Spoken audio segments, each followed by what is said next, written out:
And we're live. Are we live, Ben? Yes, we are. Okay, cool. Let me double triple check on my side. Yo, great. Amazing. So, Jonathan, first, thank you for making time. Community, it's like a really honor to get to spend time with Jonathan Chambers. I know many of you know him. You've seen his talks before. You've read his weekly, if you don't already, you should.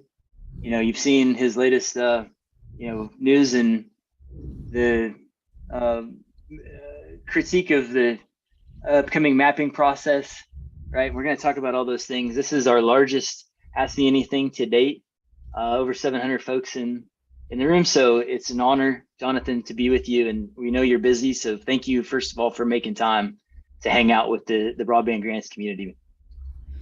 Thank you, Jace. Thanks for all the nice things that you just said and have been saying in the last week or so. Yeah, I mean it, man. Like, here's how I think of you. I'm just a And dude in a trucker hat, but I think of you, Jonathan, as like, I'm from a tiny town, right, in rural America, and I've seen you and your partner Randy Clint and the team at Connexon help turn like over 100 rural electric cooperatives. Who are the folks, the men and women that helped wire up our nation with electricity. You've helped over 100 of them turn into ISPs, right? Which is friggin' awesome. So, thank you for doing that. I know you didn't have to do that. Like, you could have done a ton of other stuff after all of your career, FCC and private equity and everything. So we'll talk about that in a bit. But I want to say shout out, thank you on behalf of rural folks too, because it means a lot, for folks to, I don't think you're from a tiny town. I don't know if you're from rural America or not, but you apparently care and you're doing awesome stuff, and the Connexon team too. So you good told stuff. me once, Jace, that your father was a lineman. Is that right? Yeah. Yeah. My old man is a journeyman. He was a journeyman lineman for 3 decades up at United, what is now United Electric Co-op, and they have United Fiber, but he left at the tail end of, when they started their fiber project. So United Electric Cooperative in northwestern part of Missouri That's right. is a 7,000 member cooperative, Yeah. and the density of United's electric distribution network is less than 2 members per mile. Less than two, right? Wow. United, I saw posted yesterday, just just signed up their 25,000 broadband subscribers, Nice. fiber to the home, Yep. fiber Fiber. to all of the members of United. Of course, with 7,000 members and 25,000 fiber subscribers, they had to go outside of their service territory in order to pick up some density, to go into some towns. Rural towns in America are also unserved, but they're not typically served by electric cooperatives, since those were carved out in the 30s and 40s from the electric co-op territory and maintained by the investor-owned utilities. But 25,000 fiber subscribers by a 7,000 member cooperative that has less than 2 member per mile population density. I always bring up United, which is why I asked you about it, and your father, because United is the proof that population density is not the obstacle to building fiber to every rural home. Wow. Yeah, spot on, Jonathan. That's a powerful example. Thank you for leading with that. I think, old man, you're probably on the call watching Jonathan.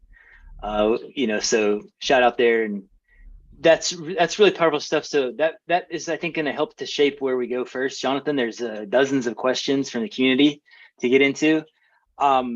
You, by way of background, I know you as like a dude that's helping to change these RECs from being just electricity into electricity plus information, right? You're helping them become ISPs. You're helping bring, fiber to the premises to rural America, which I love. I know, like, by background, like, you're a smart dude, Yale, FCC. I think you spent some time in private equity, and I'd love for you if you could just give a quick background and primer to folks to let folks know, like, I know you're sort of you're a broadband polymath, as I described you. So what can you tell us in your own words, like, in a couple of minutes, like your background trajectory and what brought you there. Because my follow-up question, Jonathan, is going to be like, what the hell brought you to these RECs, right? Like that's going to be my follow-up. So I won't dwell on my background. I just, to the point of like why we're together here talking today, I've spent most of the last 30 years either in the federal government or working for cable and wireless and now electric cooperatives, always doing the same basic thing, which is building new networks, wireless networks, cable broadband networks, fiber optic networks.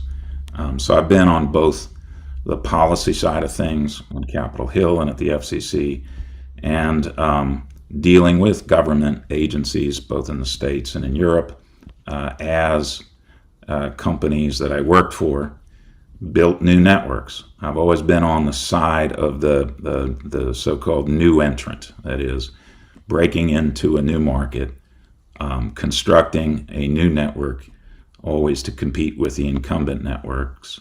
And that, that has, it's been my preference to be on that side of things. And it's also informed me about what government policy should be.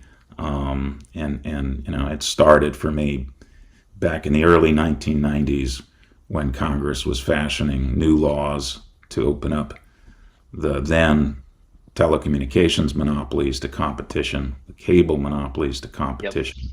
Yep. And then when I left Capitol Hill, I went to do what I thought the folks, my then colleagues, had wanted industry to do, which is to build new networks and compete. And I returned to government in 2012, and it was there working at the FCC that I discovered what to me was a new frontier, sort of a old wine in new bottles, which is electric co-ops that were starting to build fiber networks in order to serve their members in the same fashion that in the 1930s and early 1940s, the original electric co-ops were first constructed. Members formed these organizations to serve themselves with electricity. Serving themselves with broadband became the new thing. And it so intrigued me that I learned everything I could about it. And I joined the one person who had done it, the one person who I found to be sort of the most creative, innovative, and smartest guy I know, my business partner, Randy Clint, who had built the first of these fiber networks to all of the members of a cooperative and made it work. And that's what we've been doing ever since. He and I and our team of 500-600 employees now. 500 or 600. That's amazing. That's incredible. Amazing. Congrats on that. We build these days over 1,000 miles, and that's route miles, not fiber strand miles.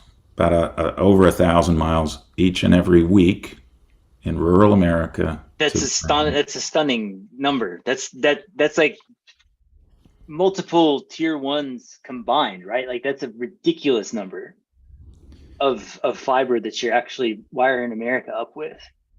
So my personal goal is for us to have designed and managed been involved in the construction of 1 million fiber miles before I retire, which would be about 20% of the country. I think we're on pace to do that now, because it'll be 50,000 miles, more than 50,000 miles this year, but I expect by next year we will have increased to 60, 70, 80,000 miles a year, and then 100,000 miles a year. There's that much work ahead.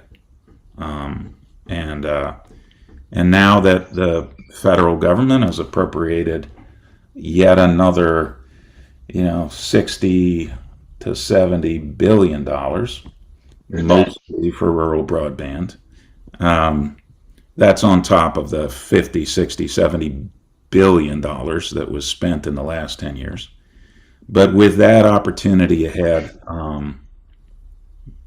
I think what I've been saying for a long time, what I said earlier, the nation can build fiber to every single rural home in the country. There's that much funding available.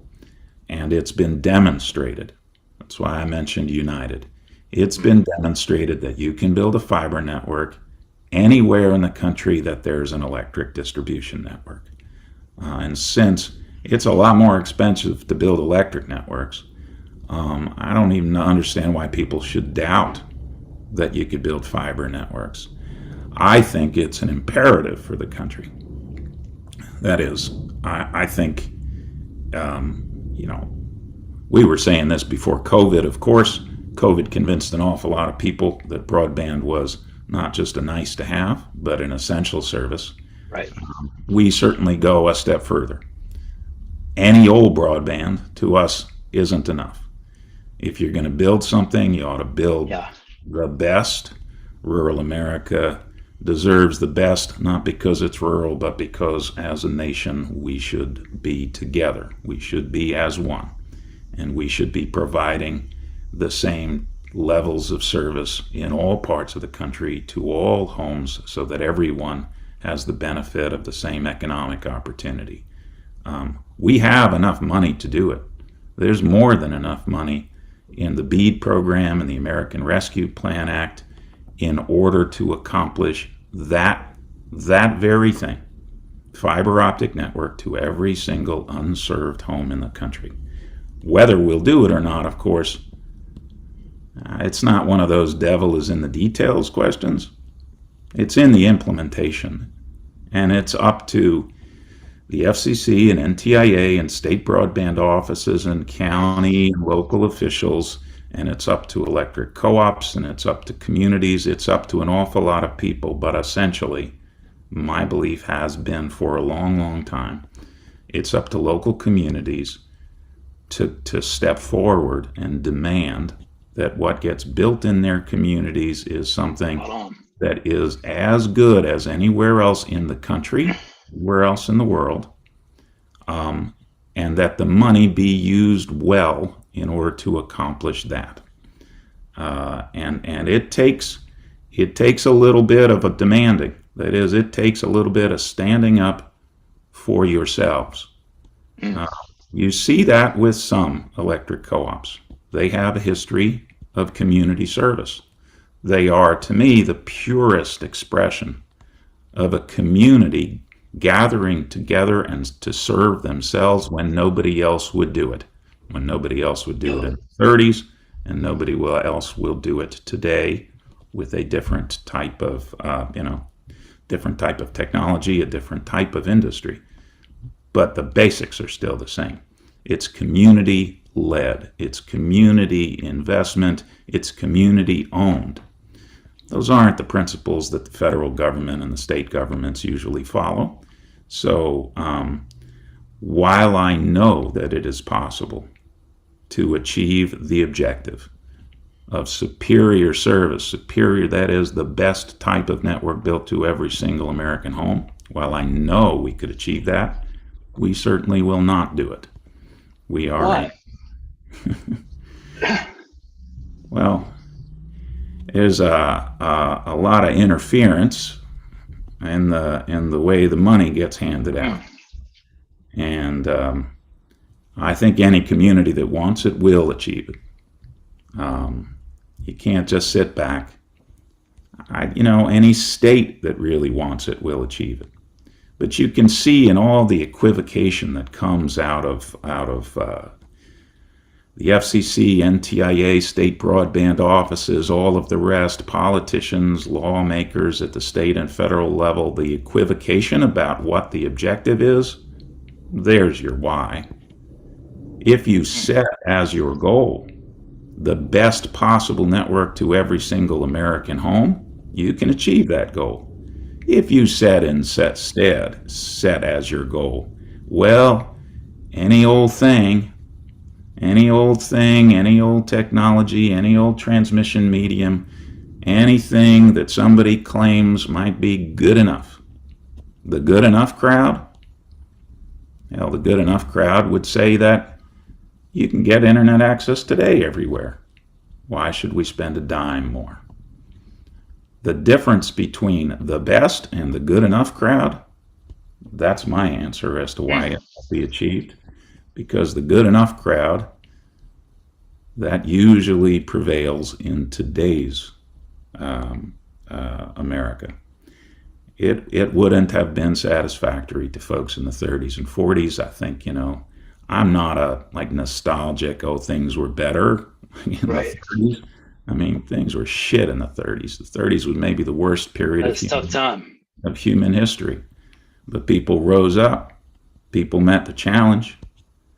I think the people we work with, in the places we work, in Mississippi and Arkansas and Louisiana and Missouri and Georgia and Florida, all across the country, the people we work with, they step up and meet the challenge.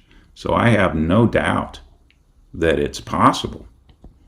But I see the headwinds, and I see the opposition, and I see the doubters, and like the opposition, we're not walking through an open door.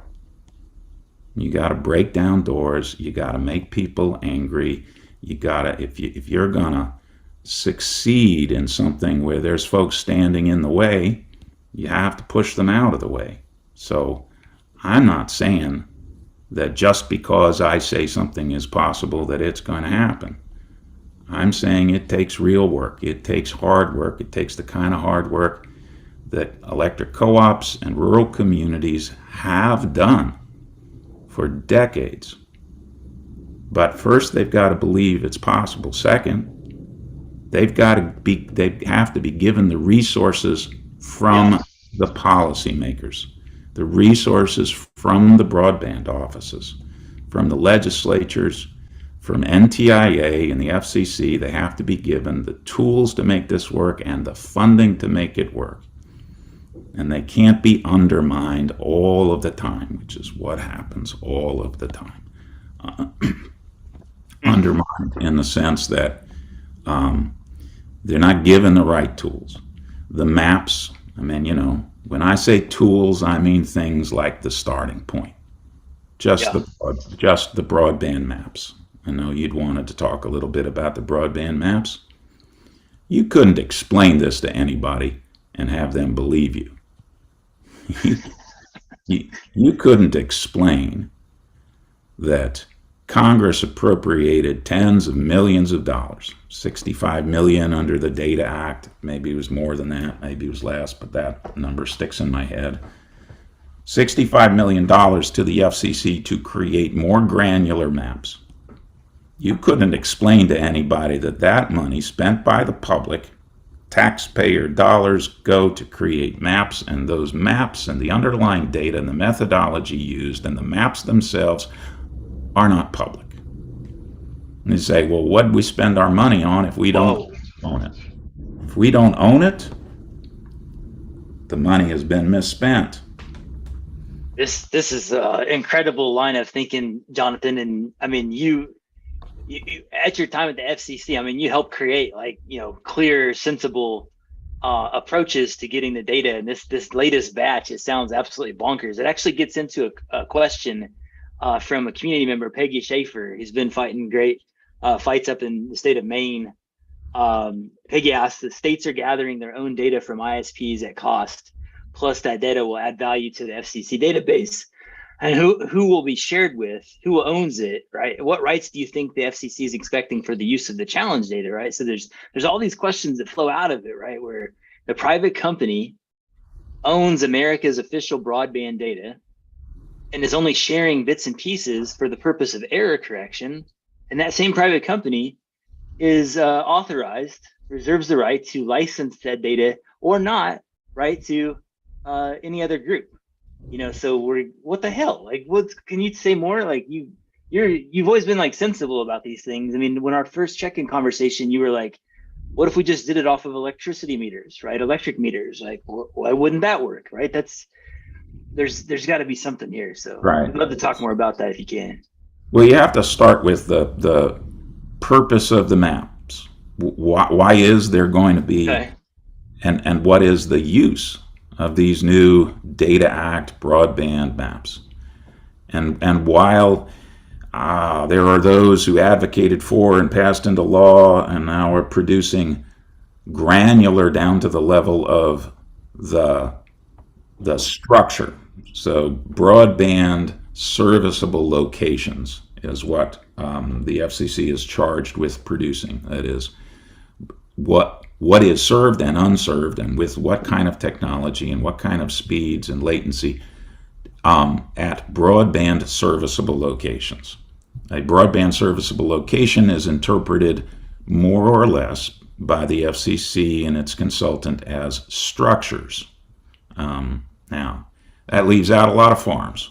So, look, I'm not a farm kid, but my partner grew up on a farm. It leaves out a lot of places that aren't identified as structures. Leaves out a lot of trailer parks. We serve trailer parks with fiber.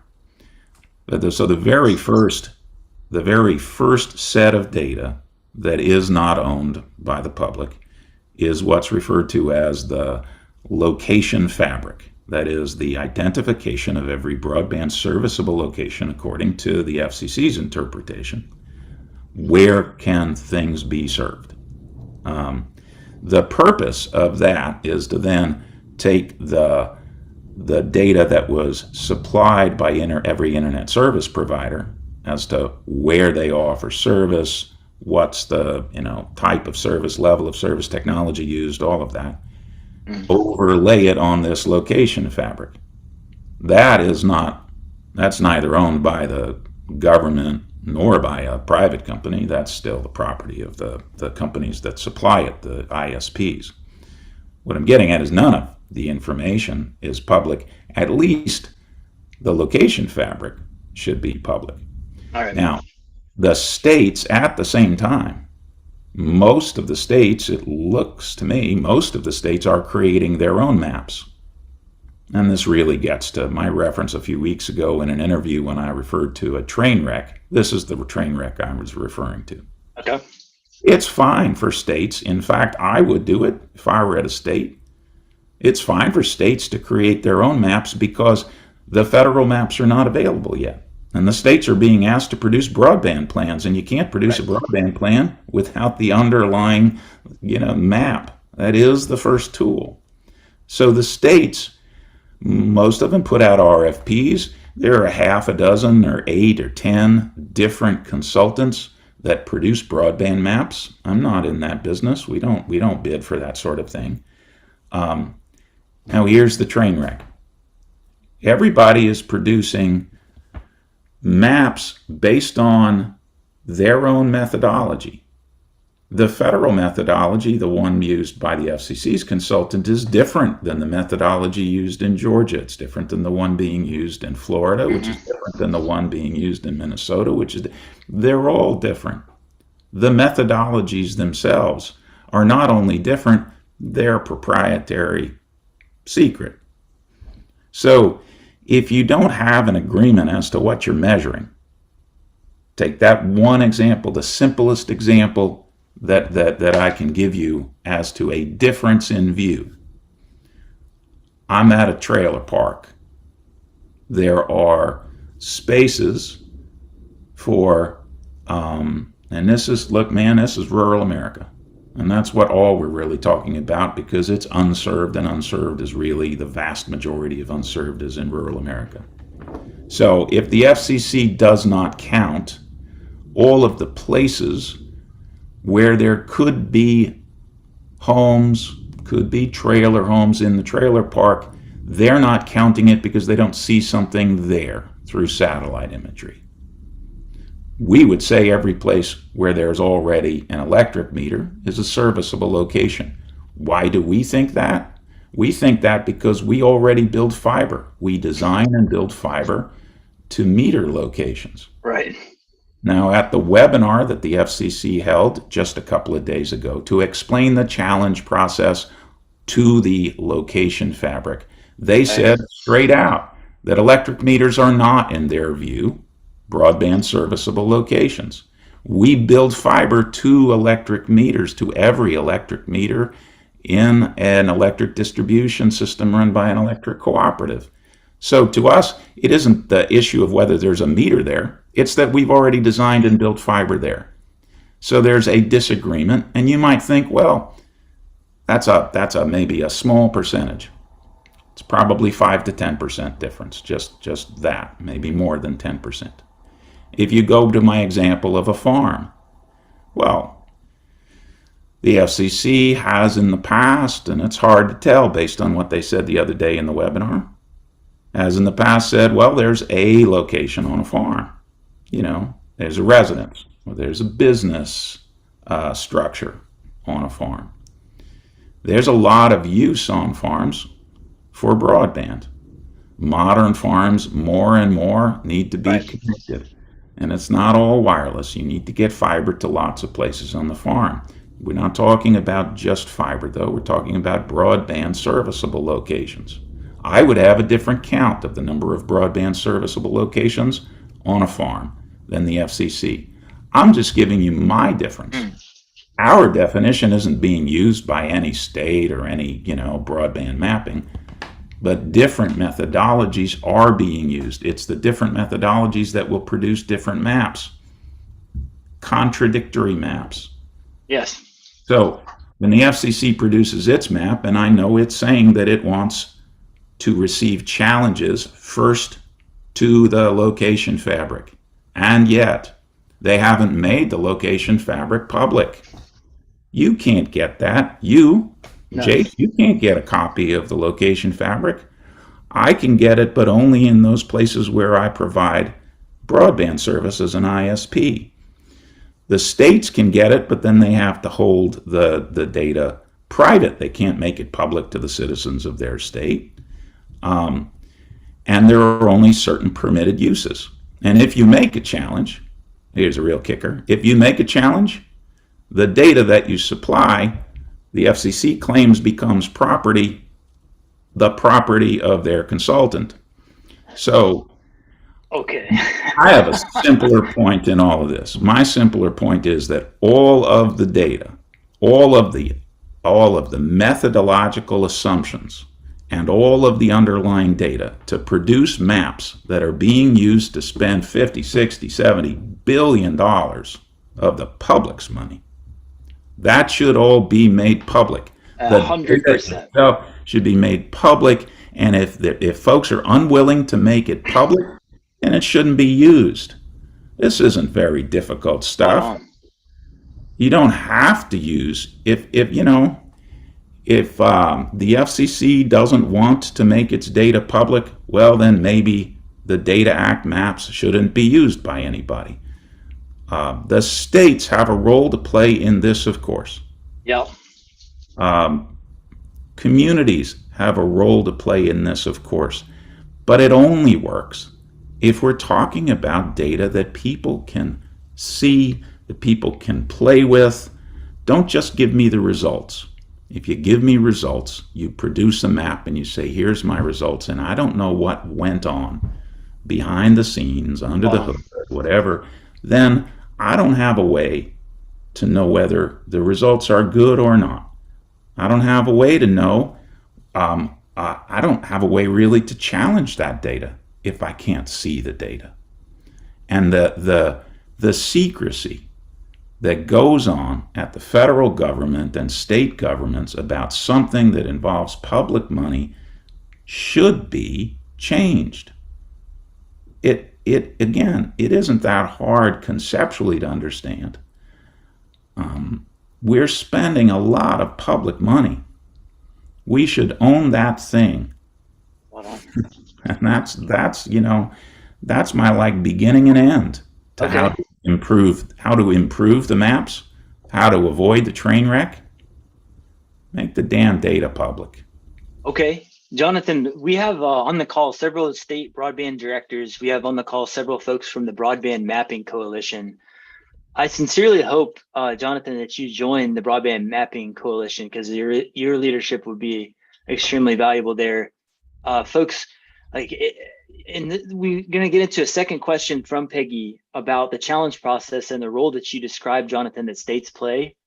Ben, can you allow me to share my screen? I want to show something real fast because Jonathan and the Connexon team have been working their tails off on, making it really possible for RECs, to help wire up folks. And recently there was I'll start with Peggy's question. I want to show you something real fast. So Peggy asked, what would your ideal state level challenge process look like? Should challenges only consider upload, download, or should a combo of technology? I think I know your answer there, and its ability to be upgraded at reasonable cost, inform it. Okay, and then what role from that would communities play? But I would like to show you something real fast, Jonathan. Like we early on met with the Broadband Mapping Coalition and have been listening to their concerns about what you're describing, and the real concern that we're seeing emerge is like this very private and secretive map, as you're describing it, the train wreck, could potentially paint a picture that doesn't account for a lot of not just rural but everywhere how people actually live in settlement patterns, right? And we want to make sure that like it's really easy for them to get their data. So we worked out a tool called the Community Broadband Kit. Let me show you really fast. Like its intention is to be something that communities and states can go forward and use to map out their broadband reality. But it's part of that research and development phase that's active right now. It's part of a system that's like trying to be as open and transparent as possible about what's going on in the situation with existing data. But there was a recent situation down in the East Carroll Parish down in Louisiana, where y'all had worked with what we hear from our team member Scott Woods, former NTIA, is the least connected of the parishes in Louisiana. And you had this awesome grant, okay, that was in motion. And then suddenly, out of nowhere, at the last minute, a group, a Cable One group, I think was the folks that did the challenge. They came in and said, well, no, it's not served at all, right? But when we looked at the data and we studied it from the perspective of following the Broadband Mapping Coalition's open methodology, it's published, it's open, it's transparent, like you said, what we found is that less than 5% of that parish is served, right? And the rest is total crap. So they were blocked from getting the services that you were going to be bringing by the fact of this like secretive mapping process combined with like a crazy challenge process. So can we answer Peggy's question? Like, what should states do? How should states structure their challenge process in light of knowing that they don't want to be the next Louisiana in this? So let's separate out the word challenge from the use of it here, which is there is a challenge process that is starting to the FCC's maps, first to the location fabric, and then later, once they publish served, unserved, to that. That's going to be a very difficult challenge. The challenge process that's going on in Louisiana is a challenge to applications for funding, and that's what I'd rather focus on, at least for states that are fashioning grant programs. The worst kind of program allows for challenges to applications without defining what eligible areas are. That is, the self-definition, apply for something and you define what you think and then allow for challenges. I know it's become popular, but it is the worst program. It is the most time consuming. It is nothing but conflict and delay. To answer the question directly, there ought not be a challenge process to applications for grants. The way you avoid it is the state broadband office ought to publish eligible areas. That's all. They can go through some process to get to their list of eligible areas, census blocks, say, eligible census blocks, eligible locations, whatever geographic area they want to use. I would say census blocks. They can list eligible census blocks and have those be funded. And after that, The door is shut on challenges. Now, and I say the worst because it's not like one program like Louisiana. The Reconnect program was like that. The NTIA program was like that. NTIA, which had a program, pointed to their own maps, and if you use the NTIA maps, NTIA allowed for challenges to its own maps after applications were submitted. The case you're referencing in Louisiana, after an award was announced, a challenge was made to the application, to the award, afterwards, after 9 months of an application process. The challenges, that is, the challenge to first create a map, that is, who in the state is unserved, who in the state, what areas are eligible for funding. That's the work that should be going on right now. Having defined the areas that are eligible for funding, then you can run a cleaner process, a cleaner grant process. It is really key to setting up a grant program and avoiding the amount of unnecessary work, the back and forth with challenges, the lack of common definitions about what we're talking about. If a state's not doing that now, and most of the states are getting broadband maps, but you have to go through that broadband mapping process and say, we have now defined areas eligible for funding. For all the criticism the FCC gets, they define areas eligible for funding and they stick with it. To the extent they have a challenge process, it occurs before the funding process. It occurs before the auctions or the applications. The same is true with Georgia. Georgia defines eligible areas and then allows for grant applications for those eligible areas. Mississippi in the CARES Act defined eligible areas. They were able to run a process that took only a few weeks. After they defined the eligible areas, they accepted applications, and they were able to review and award those applications in a matter of weeks. If, by contrast, as a state, you allow for challenges afterwards, at any point afterwards, you know why the challenges are coming. The challenges are coming to delay things. Everybody can speak about how, they just want to make sure there's no overbuilding, or they just want to make sure the public's money is being wisely used. It's crap. Of course, everybody can say that. That's not the real reason. To avoid that, which is delay, set the process up right ahead of time. This, to me, is the most important set of issues that NTIA could be helping with today, but of course has gone off on on their own into some new areas, trying to create a new idea. They didn't do the basic work. My criticism of NTIA is they didn't do the basic work to help state broadband offices. And now it's really, I think, up to state broadband offices to work together, to form coalitions, to decide if NTIA is not going to help them, that they will form regional groups, or they will form their own national group to set up their own broadband processes, because NTIA is not doing it for them. And let NTIA do the only thing that they're really given to do under the Act, which is to take out their calculator and divide one number by another number and multiply it by 42.5. What they could have done is they could have helped with the mapping process to define eligible areas all across the country.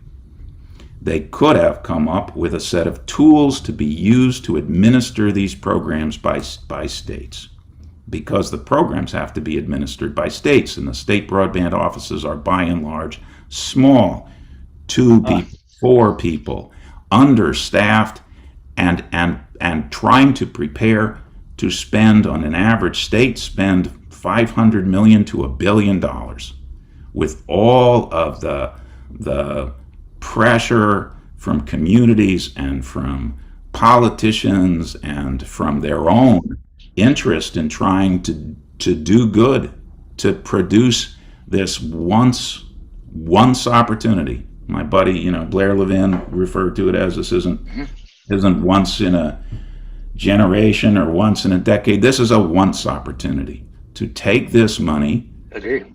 and spend it in such a way that you do get the best service available to every single citizen of your state.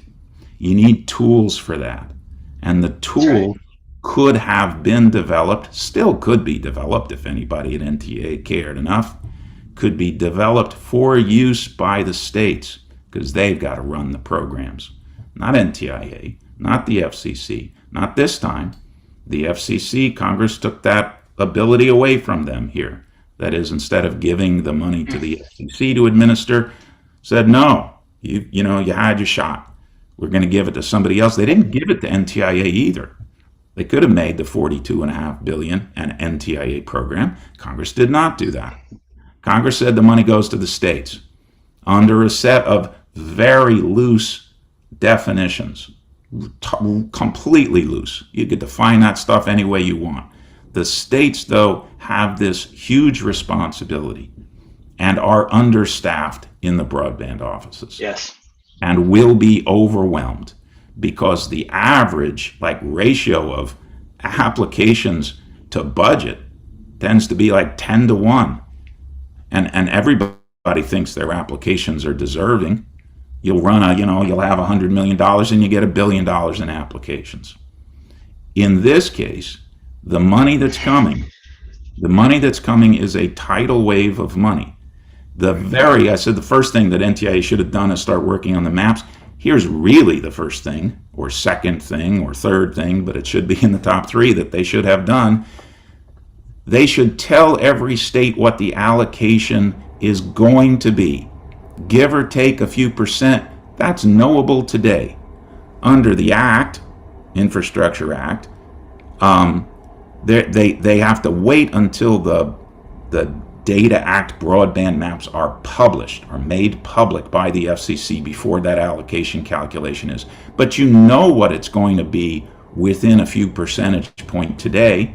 This isn't a difficult computational issue. It's just it's arithmetic. And if NTIA were to inform states about the budget that's to come, $1 billion in this state, several $1 billion in a larger state, $500-600 million in a smaller state, $100 million in the smallest states. If they're to tell the states, here's your budget, and to help them with some of the other tools that are available from the FCC and NTIA, not just planning tools, but modeling tools, the CostQuest Connect America Fund model, so folks can see how much money it would take to build broadband. We've published our own projections for how much money it takes to build broadband in every census block in the country. We've published that. We don't charge anything for it. People can see at least what we think based on our data, which is building tens and tens of thousands of miles a year. Well, don't you have a bit of an unfair advantage when it comes to cost structure, because RECs already have key infrastructure and poles and right of way, and they're a century of hard work and training, and they've made interchangeable, so that they can help each other during outages. Don't you have a massive unfair advantage when it comes to the cost, or is that not the case?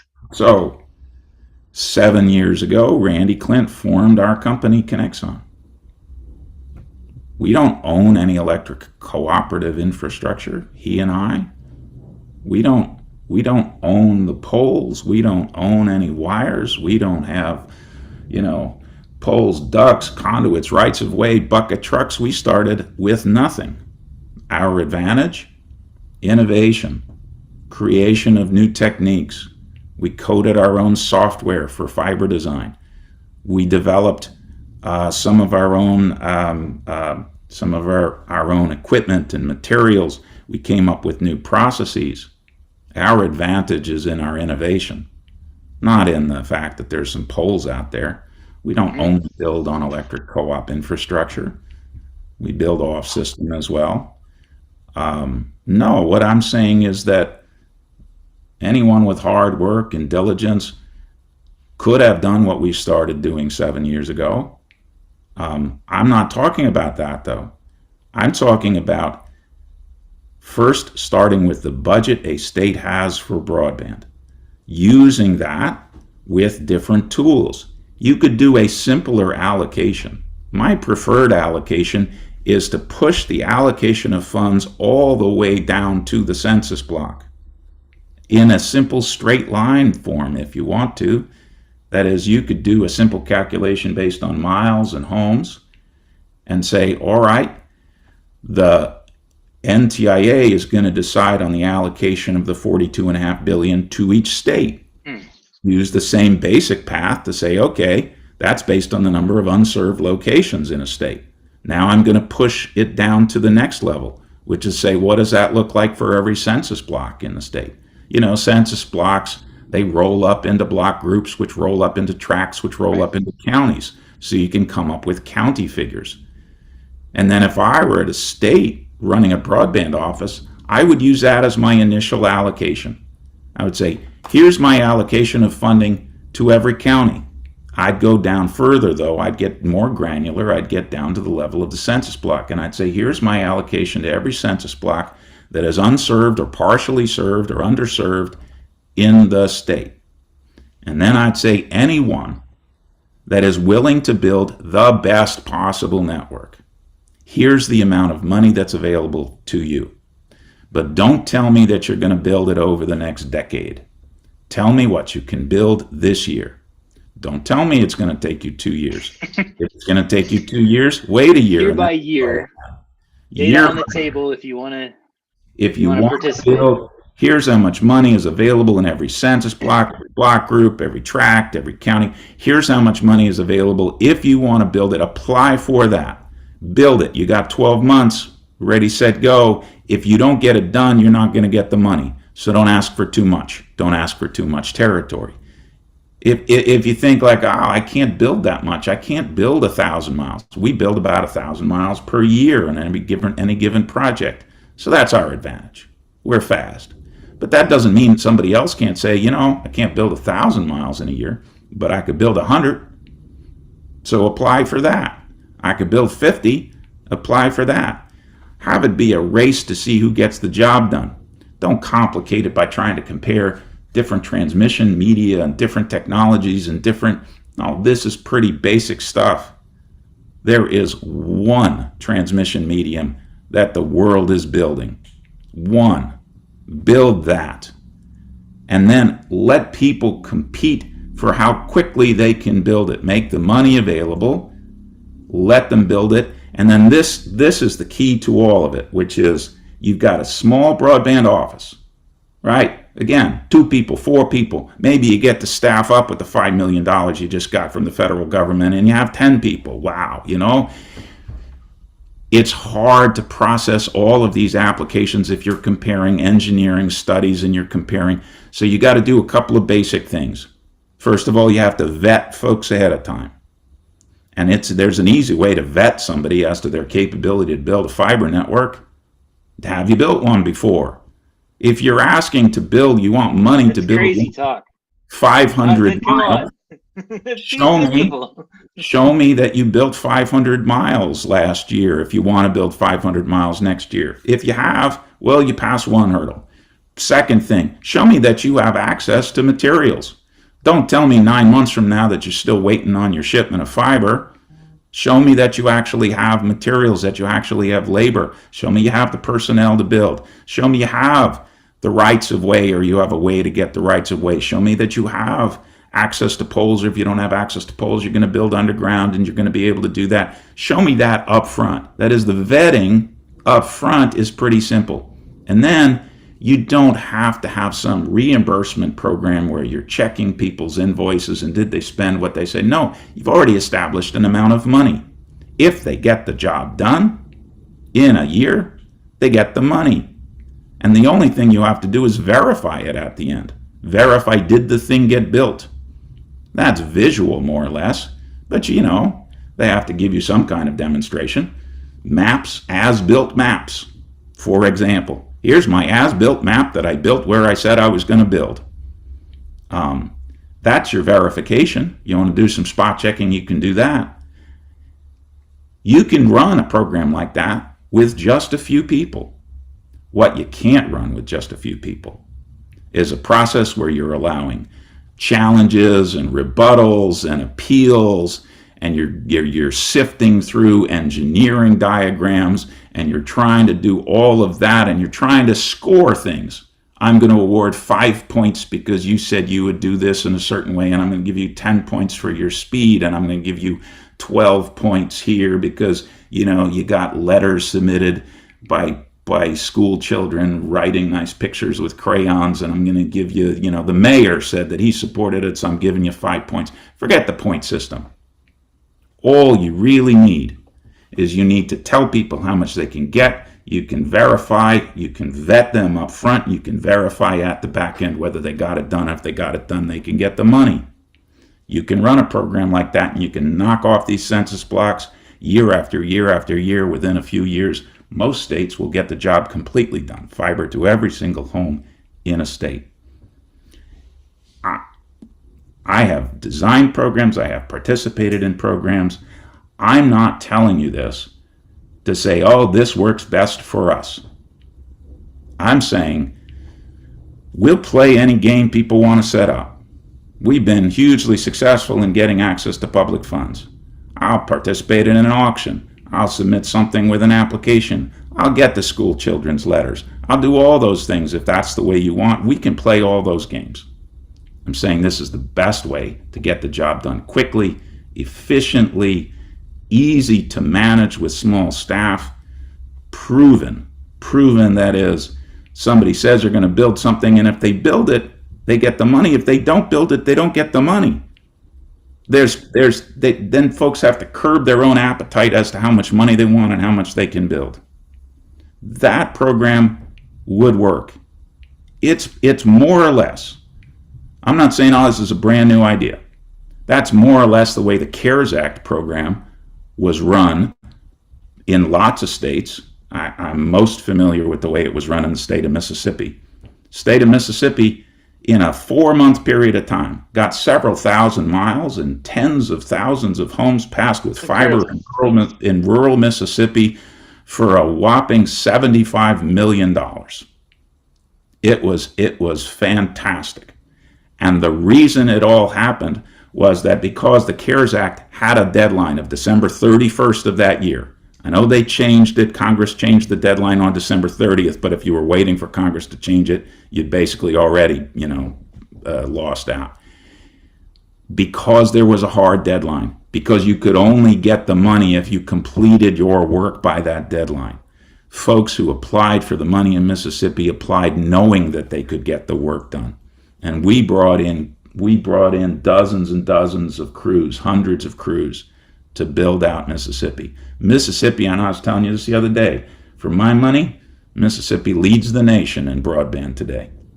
They maybe have problems with their water system in Jackson. Jackson's water, wow. But in rural Mississippi, there has been more fiber construction per capita per home than anywhere in the country in the last few years. Mississippi figured out how to get the job done. That's an interesting segue into something, Jonathan. We're getting close to the end of time. I definitely cleared my schedule afterwards. I don't know if you did, but if we have a little bit of extra time, we got about 20 more questions from the community. We're going to get into like a lightning round if it's okay. But the first one that we want to go to, that's a great segue into this. It's from community member Emily Holtquist, who asks, Jonathan, what's your company's definition of rural, and is there a process of determining eligibility for a community/region?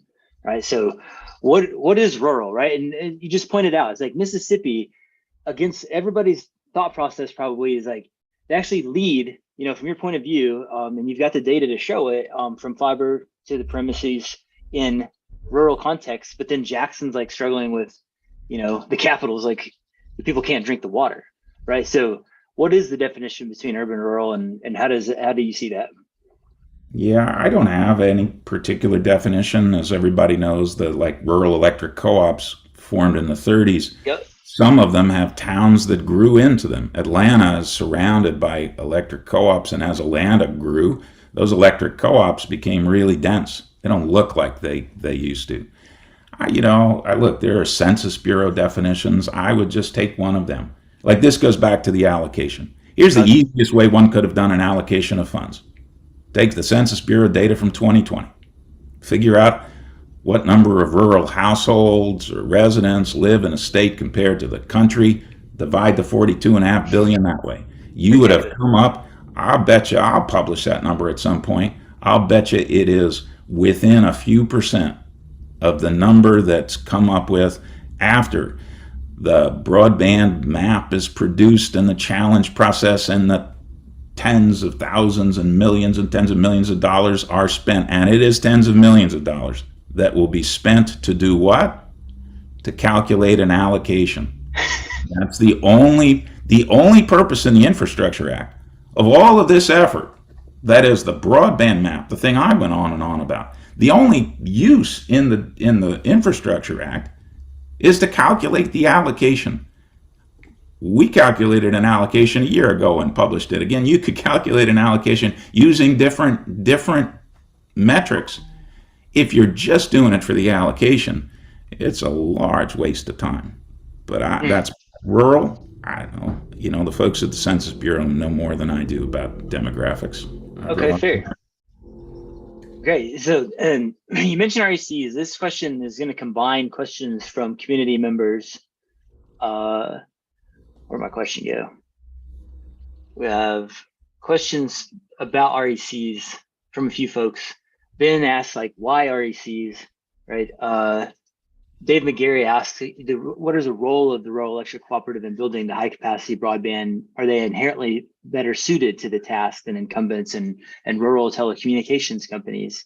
And then community member Mike Dunn asks, Jonathan, as a leader who works closely with electric co-ops to bring the digital divide in rural America, to bridge the digital divide in rural America, what do you make of states that are adopting rules that effectively disenfranchise providers who've not yet launched broadband services, right? So that could be, you've already helped maybe 100 plus RECs become ISPs, or they're on their way to becoming them.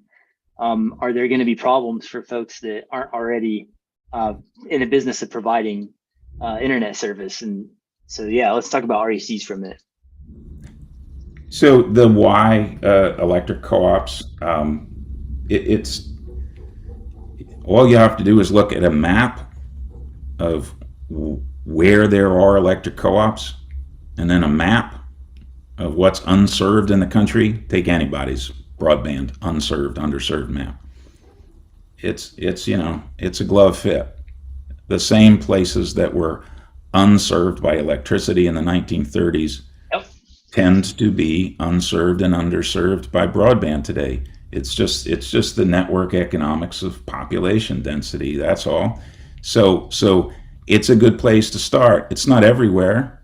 I mean, it's not 100%, but it's if you're gonna tackle a really big problem and you've got a large portion all with one type of entity, and so let me talk about that type of entity. Sure, electric co-ops have poles and ducts and conduits and rights of way and bucket trucks and linemen. What they really have, they have a community.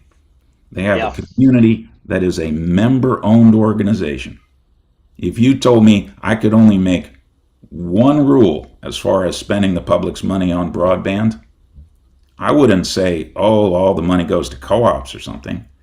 I'd say, if you put one priority in the expenditure of public funds, that priority is the money should first go to a community-owned network. That's what a co-op is.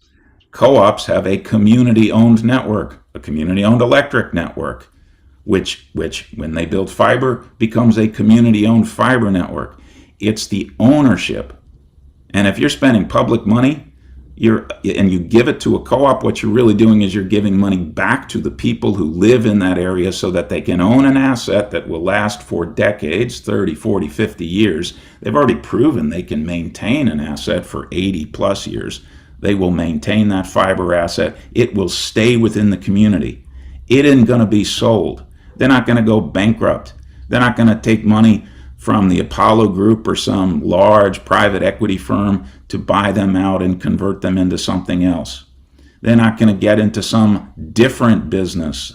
That is, these guys will stick to their knitting. They have in electricity for a long, long time. So while it's all of this infrastructure, and there's other infrastructure that's valuable. They have GIS data on the location of every pole, every meter, every span. All of that is useful. These things are useful, but the key is it's a member-owned asset. The fiber asset becomes member-owned. That, to me, that is superior to all other aspects of this.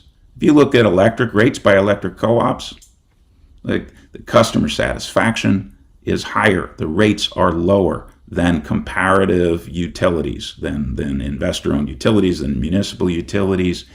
It's rural electric co-ops are really an American institution. I don't know, there's a little bit of them in the Philippines and maybe in Canada, I don't know, but it is an American institution. It is unique and it has been successful. And while a lot of people point to the electrification of the country, the rural electrification of the country in the 30s and 40s, as an analogy to what should happen with broadband, I'm not talking about analogies. I'm talking about doing the same thing. Having a fiber network owned by the people who live there so that they can ensure that that network is maintained, that the service at the levels of service and the price for that service and all of those things are what they expect as owners. That's an entirely different model than most of the funding programs to date. But it is the model that was followed in the 1930s and 1940s. At the very least, once in a while, we should say that worked. Let's do that again. Spot on, Jonathan. This has been absolutely amazing. For me personally, I hope community you're getting a lot out of this too. We could go on for hours and hours. We're at the time, Jonathan. Do you have a couple extra minutes for a few extra questions, or you need to hop? I got a couple of minutes, but I do right. have time. So. Okay. A question from Zoe Howell Brown. What are your thoughts on open access networks? So you just got into this really beautiful model of like the RECs. You made the great point. Is like they're communities, right? They're member owned, right? They're going to own the fiber assets, and that's like a really powerful thing that we could do with public money is the first thing to do.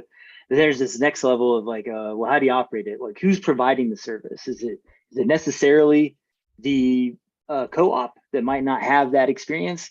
Y'all have Connects on Connects, I believe, which sounds like it's going to be an amazing asset for RECs that don't want to do that.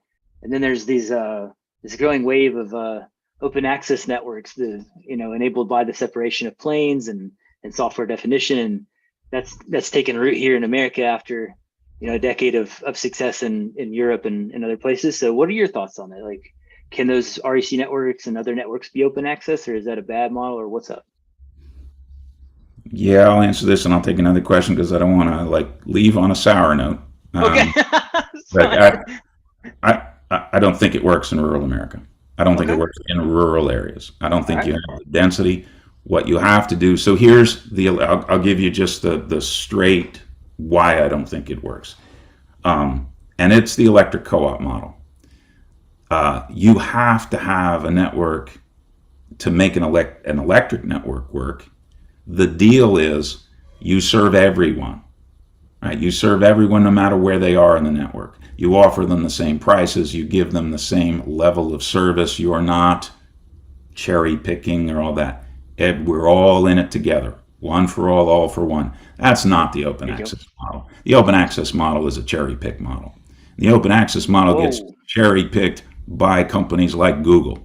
If you want to see who's taking advantage of open access models, see if somebody at Google will tell you how they view it. They think it's great. They're going to pay 15% or something of a network, and they'll save themselves money. You can't fill up with enough ISPs in a rural area. Open access model, you got to have one provider who's going to provide service to everyone at the same quality level. Yep. It just doesn't have the density. I'm not saying open access doesn't work anywhere, can't be made to work anywhere.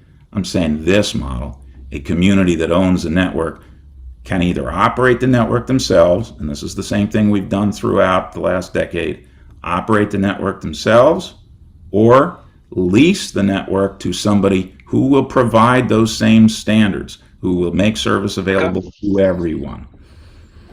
Single one entity that's the known sort of brand, and it's not allowed to cherry pick and say, we're this price over here on this side of town.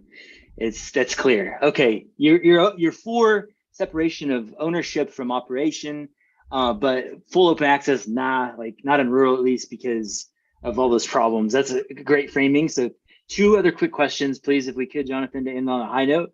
One is from my co-founder, my version of Randy, the smartest person that I know, Mike Falloon. Mike asks, when you're not thinking about fiber deployments, what do you do in your spare time, if there is any? And then community member Greg asks, do you golf, Jonathan, and what's your handicap if you golf? I'll answer that second one first. I've been golfing since I was a kid. I now, after my first boy was born, I made a decision to only golf with my kids. So for the last 20 years, the only people I've golfed with are my 2 boys, because I couldn't justify spending that much time away from them, but I could be a good dad and golf with them, right? Love it. So my handicap, I don't keep score. I like to hit golf balls. I find that keeping score ruins my game. I got you. So the what do I think about? So I'll tell you. So I'll leave it with this. About 10 years ago, 15 years ago, I stopped reading the news. I shut everything off. I took every news app off of my phone. I wouldn't watch anything. CNN, Fox, MSNBC, I wouldn't watch anything. And instead, I just started reading. I'd always read, but I said, well, if I'm going to spend any time looking at a screen, and I mostly read books on my phone or e-reader. So I used to read all the time, continuously, novels only, fiction only. It's the only thing. Man, I was reading a book, 2 books, 3 books a week sometimes. And then I got sucked back into the news in the 2016 campaign and everything that went on and everything that's going on in these last few years. Here is my goal. This is the way I'll answer your question. What my goal is to shut off all the news apps again, to shut off all of the cable news, and to go back to reading novels and to stop paying any attention to the news, because, man, it's just poison. Yeah. I can't stand it.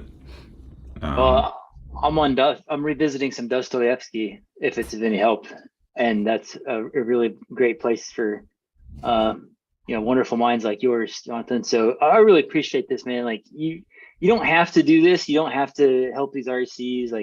You could have been, a 2 and 20, multi-million-dollar a year kind of guy, and just go out and have, a bunch of land and do a bunch of multi-millionaire things and have a lot of fun after, you took off from there.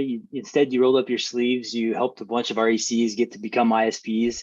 No doubt you're going to do that for even more of them in this upcoming set of programs. And, we're super big fans of y'all at Connexon and the stuff that y'all are doing. Jonathan, though, thank you again on behalf of the broadband money community for making time to connect and for all you're doing to help Americans get access to the good stuff. So we appreciate you. Thank you, Jace. Thanks for all hope you have a wonderful Friday. All right. See you. I'm a big fan of the Fourth Commandment. So the last couple hours before sundown on a Friday is my favorite time of the week. I'll do it. Have fun. It was good to hang with you. Thank you for making time.